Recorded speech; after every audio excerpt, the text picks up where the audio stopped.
কথায় আছে, মানুষের জীবনে যখন শখ থাকে তখন তার সামর্থ্য বা সময় এই দুটির অভাব।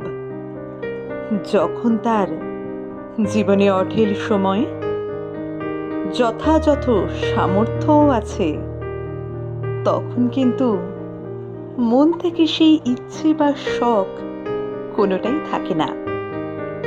আমাদের জীবনটা যন্ত্রের মতো, স্কুলের ঘন্টা পড়ার মতন আমাদের দিনের শুরু হয়ে যায় নানান কাজ দিয়ে। তারপর একটার পর একটা কাজের শেষে যখন আমরা রাতে বিশ্রাম নিতে যাই, তখন নিমেষেই পরের দিন তার কাজের ঝুলি নিয়ে আমাদের সামনে উপস্থিত হয়ে যায়। রোজকার এই কাজ আর কাজ, তার থেকে ক্ষণিকের স্বাদ বদলে ছুটির অবসরে আমরা বেরিয়ে পড়েছিলাম সিকিমের পথে। তবে কি বলি, নিষ্ঠুর এক পরিহাস, এবারে আমাদের যাত্রা থেকে গিয়েছিল অসমাপ্ত।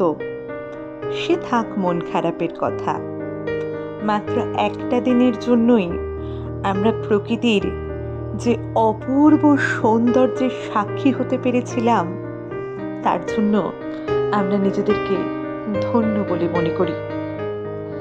গ্যাংটক থেকে ভোর ভোর আমরা নাথুলার উদ্দেশ্যে রওনা দিয়েছিলাম।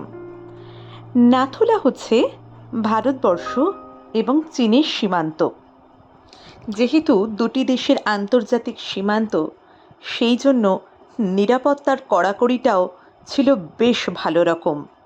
আমাদের যাত্রার আগের দিনেই সচিত্র পরিচয়পত্র এবং অনুমতি জোগাড় করতে হয়েছিল, যদিও আমাদের হয়ে এই কাজ আমাদের ড্রাইভার যিনি ছিলেন তিনি করে রেখেছিলেন। নাথুলা যাওয়ার জন্য অনেকটা ভোর থেকেই বেরোতে হয়, কারণ এখানে একটু বেলা বাড়তেই পরপর এত গাড়ি জমায়েত হয় এবং সাংঘাতিক একটা ট্রাফিক জ্যামের পরিস্থিতি তৈরি হয়। আমরাও অল্প ট্রাফিক জ্যাম পেলেও কিছু দূর এগোতেই এত সুন্দর দৃশ্য আমাদের চোখের সামনে ধরা দিল যে জ্যামের গাড়ির আটকে থাকা সেই স্মৃতি আমরা আর মনে আনলাম না।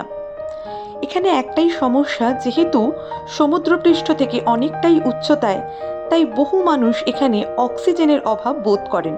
সেজন্য সাথে করে অক্সিজেন, যেটা রাস্তাতেই বিক্রি হয়, এবং কর্পূর নিয়ে যেতে হয়। আমরা যে সময় গেছিলাম সেই সময়ও আমরা কিছুটা বরফ সেখানে দেখতে পেয়েছিলাম। এই সেই জায়গা যেখানে ভারত এবং চীনের সীমান্ত। সেখানে আমরা আধ ঘন্টা মতন সময় থাকবার পর আবার আমরা ফেরার উদ্দেশ্যে রওনা দিলাম। ঠান্ডায় তখন আমাদের জড়সড় অবস্থা। আমরা এখানে জুন মাসে কলকাতার গরম কাটিয়ে গিয়েছি, আর তারপর নাথুলার ওই বরফ ঠান্ডা পরিবেশ একেবারেই বৈপরীত্য তৈরি করেছিল। নাথুলা থেকে নামার পথে বাবা হরভজন সিং এর মন্দির যাওয়ার সময় আমরা ভীষণ সুন্দর আর এক দৃশ্যের সাক্ষী হয়েছিলাম। পাহাড়ি উপত্যকা, সুন্দর নদী পাথরের ধার দিয়ে দিয়ে বয়ে যাচ্ছে, এক অদ্ভুত অভিজ্ঞতা। তো আমরা এসে পৌঁছালাম যখন বাবা হরভজন সিং এর মন্দিরে, ভারতের পতাকার নিচে এক অপার শান্তি বিরাজ করছে। এবং প্রশংসার যোগ্য যে বিষয়টা আমার চোখে পড়ল, রাস্তার কোথাও সামান্যতম নোংরা পড়েনি।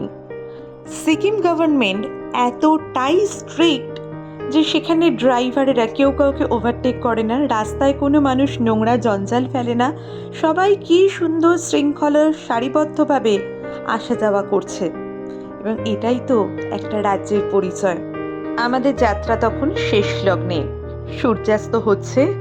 আমরা পিছনে ফেলে আসলাম পাহাড়, মেঘ আর অগণিত সবুজ উপত্যকা। সবাই ভালো থাকবেন, টাটা।